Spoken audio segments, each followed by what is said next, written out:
કામરેજમાં ખોલવડ ગામે તાપી નદીના બ્રિજ પર વાહનોની લાંબી લાઈન લાગી। નદીના બ્રિજ જોઈન્ટ પર લોખંડ પ્લેટ ખસી જતા ટ્રાફિકની સમસ્યા સર્જાઈ હતી। સ્થાનિકોએ ફરિયાદ કરતા પ્રફુલ્લ પાનસેરિયાએ સ્થળની મુલાકાત લીધી અને કામરેજ પ્રાંત અધિકારી, મામલતદાર, સુરત ગ્રામ્ય ડીવાયએસપી પણ હાજર રહ્યા।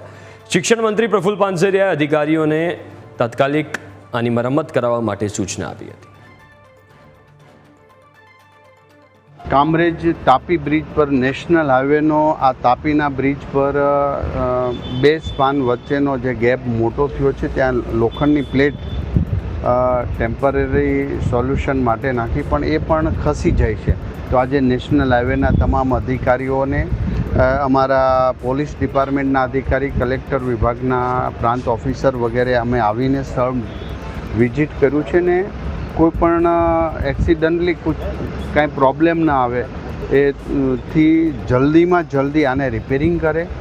નેશનલ હાઈવે 48 પર કામરેજ નજીક તાપી નદીના બ્રિજ પર જે જોઈન્ટ હતું જેના પર જે મૂકવામાં આવેલી હતી, જે પ્લેટ હતી તે વારંવાર સરકી રહી છે। તેના કારણે ટ્રાફિક જામની સમસ્યા સર્જાય છે। ત્યારે શિક્ષણ મંત્રી પ્રફુલ્લ પાનસેરિયા તેમજ ડીવાયએસપી સહિતનો પોલીસ કાફલો ઘટના સ્થળે પહોંચ્યો છે, નિરીક્ષણ કર્યું છે। હાઈવે ઓથોરિટીના અધિકારીઓને સૂચના આપવામાં આવી છે અને આનું સમાધાન જલ્દી થાય તેના માટેની તકેદારી રાખવાની વાત કરવામાં આવી છે।